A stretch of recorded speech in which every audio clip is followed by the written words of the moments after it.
영원토록 주를 찬송하리라. 소리 높여 주께 영광 돌리며 약속 믿고 굳게 서리라. 굳게 서리 영원하신 말씀 위에 굳게 서리 굳게 서리 그 말씀 위에 굳게 서리라. 주님 약속하신 말씀 위에서 세상 염려 내게 엄습할 때에 용감하게 힘써 싸워 이기며 약속 믿고 굳게 서리라. 굳게 서리 영원하신 말씀 위에 굳게 서리 굳게 서리 그 말씀 위에 굳게 서리라. 주님 약속하신 말씀 위에서 영원하신 주의 사랑이 믿고 성령으로 힘써 싸워 이기며 약속 믿고 굳게 서리라. 굳게 서리 영원하신 말씀 위에 굳게 서리 굳게 서리 그 말씀 위에 굳게 서리라.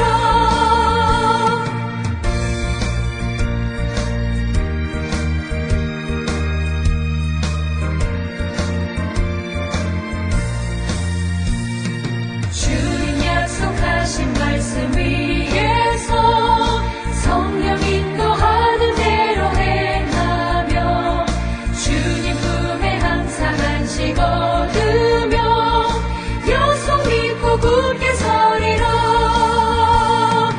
굳게 서리 영원하신 말씀 위에 굳게 서리 굳게 서리 그 말씀 위에 굳게 서리라.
우리가 마음의 뿌림을 받아 악한 양심으로부터 벗어나고 몸은 맑은 물로 씻음을 받았으니 참마음과 온전한 믿음으로 하나님께 나아가자. 아멘.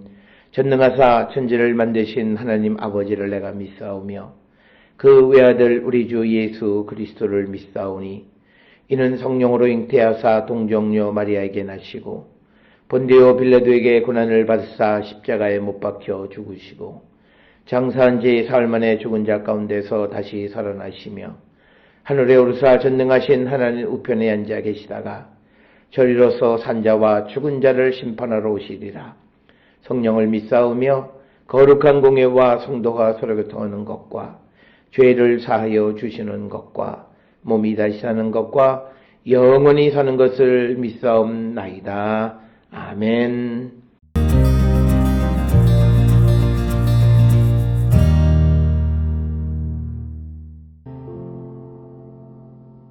어리석은 자는 그의 마음에 이르기를 하나님이 없다 하는도다. 그들은 부패하고 그 행실이 가증하니 선을 행하는 자가 없도다. 여호와께서 하늘에서 인생을 굽어 살피사 지각이 있어 하나님을 찾는 자가 있는가 보려 하신즉 다 치우쳐 함께 더러운 자가 되고 선을 행하는 자가 없으니 하나도 없도다. 죄악을 행하는 자는 다 무지하냐. 그들이 떡 먹듯이 내 백성을 먹으면서 여호와를 부르지 아니하는도다. 그러나 거기서 그들은 두려워하고 두려워하였으니 하나님이 의인의 세대에 계심이로다. 너희가 가난한 자의 계획을 부끄럽게 하나 오직 여호와는 그의 피난처가 되시도다. 이스라엘의 구원이 시온에서 나오기를 원하도다. 여호와께서 그의 백성을 포로된 곳에서 돌이키실 때에 야곱이 즐거워하고 이스라엘이 기뻐하리로다.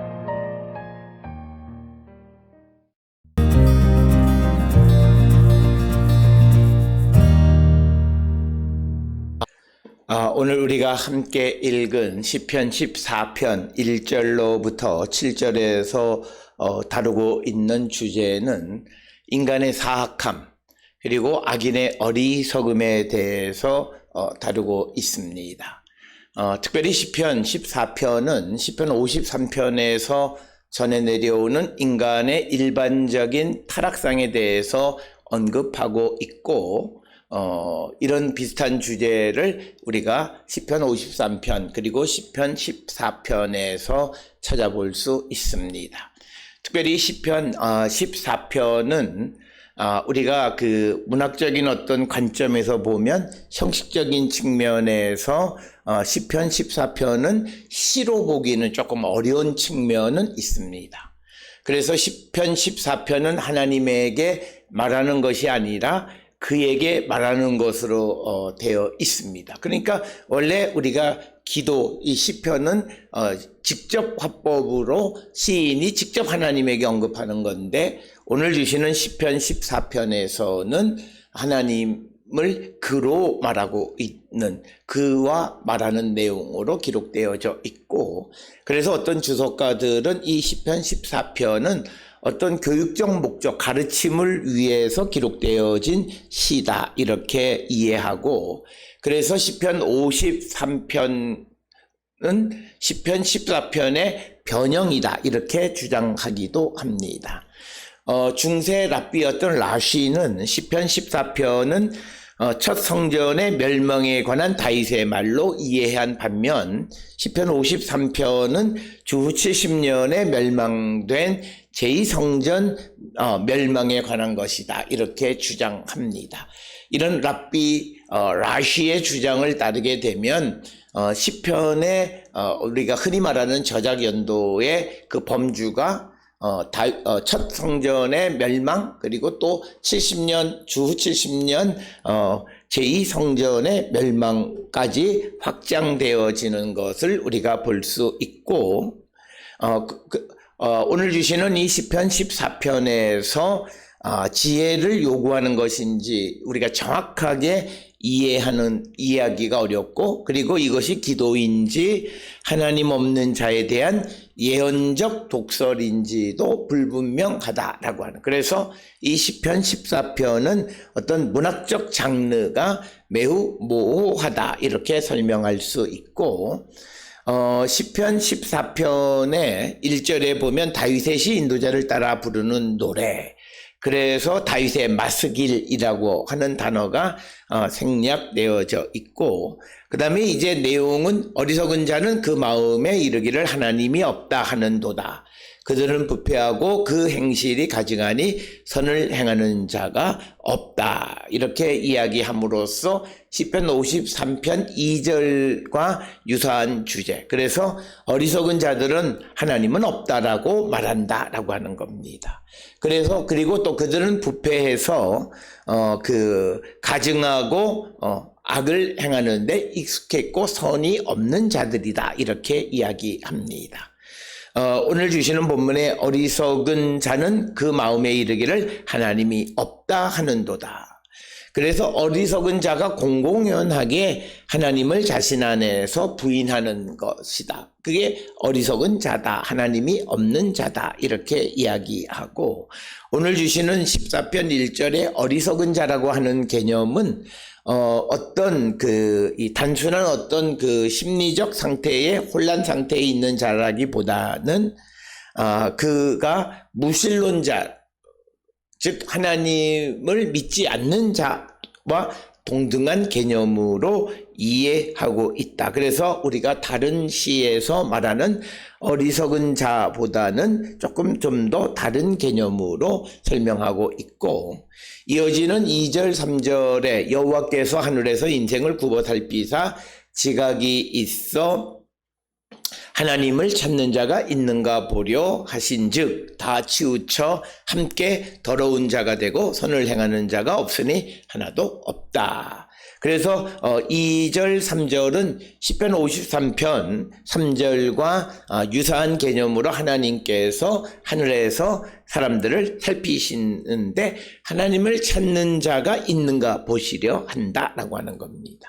굽어 살피사, 이것은 내려다보신다라고 하는 그런 의미이고, 지각이 있어 하나님을 찾는 자가 있는가 보려 하신즉은 하나님을 찾는 자는 그것은 그러니까 하나님께 기도하는 것, 이것이 성경에서 말하는 지각이 있는 자다. 하나님을 찾는 자, 하나님에게 기도하는 자가 성경에서 말하는 지식 있는 자, 지혜로운 자이다 이렇게 설명하고, 특별히 3절에서는 땅의 상태를 우리에게 설명하는데 죄와 타락의 상태 가운데 있다. 더러운 자, 그러니까 다 치우쳐서 함께 더러운 자, 선을 행하는 자가 하나도 없다라고 하는 겁니다. 그러면서 4절에 죄악을 행하는 자는 다 무지하냐, 그들이 떡 먹듯이 내 백성을 먹으면서 여호와를 부르지 아니하는도다. 53편 5절과 유사한 말씀으로 이제 4절로부터 6절에서 하나님께서는 악인을 심판하시고 억압당하는 자들을 하나님은 보호하실 것임을 노래하는 것입니다. 특별히 죄를 행하는 자들의 특징 가운데 하나는 하나님의 백성들을 괴롭히고 그들을 먹으면서도 하나님을 찾지 않는다라고, 하나님을 부르지 아니하는도다라고 하는 것은 하나님께 기도하지 않는다라고 하는 그런 개념이 되겠습니다.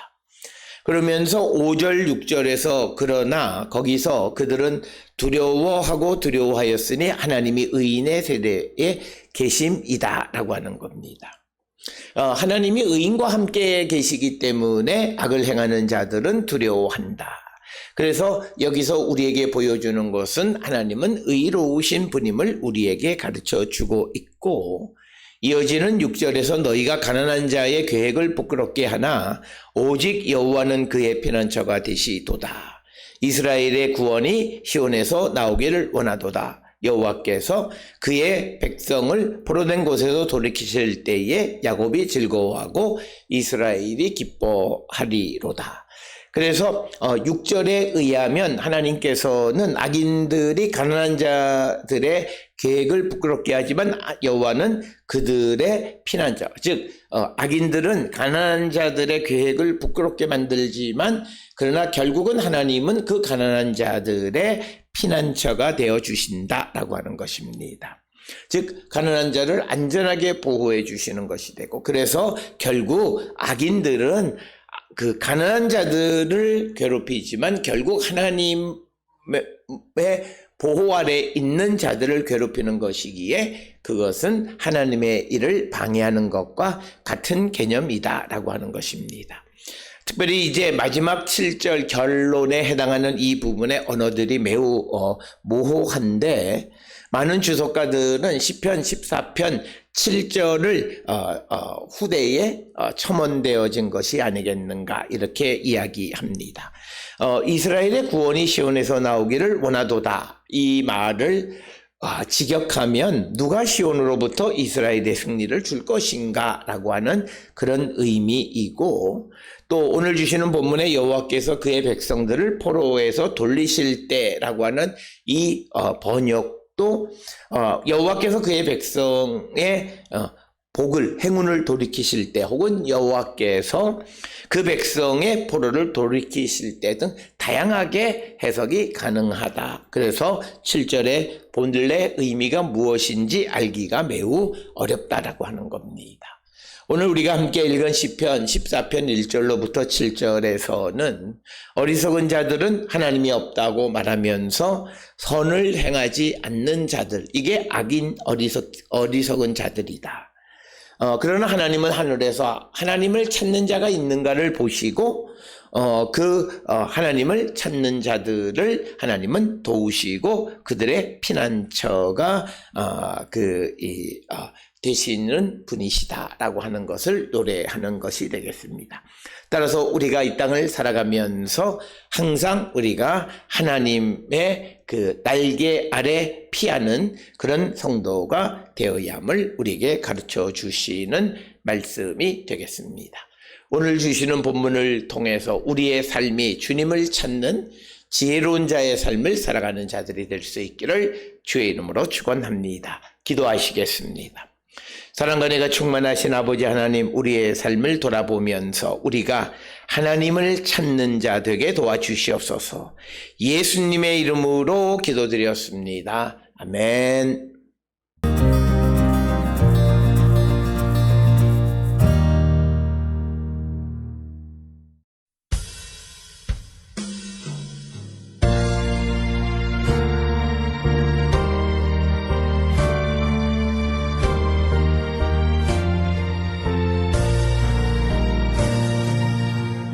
근심 걱정 말아라 주 너를 지키시리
기도하시겠습니다. 이제는 우리 주 예수 그리스도의 은혜와 하나님 아버지의 무한하신 사랑과 성령의 위로 역사 교통하심이 항상 주를 찾는 자 되기를 결단하며 세상을 향해 나가는 우리 모든 성도들 머리 위에 지금으로부터 영원토록 함께 할지어다. 아멘. 주 너를 지키시고 그 얼굴을 내게 돌리시고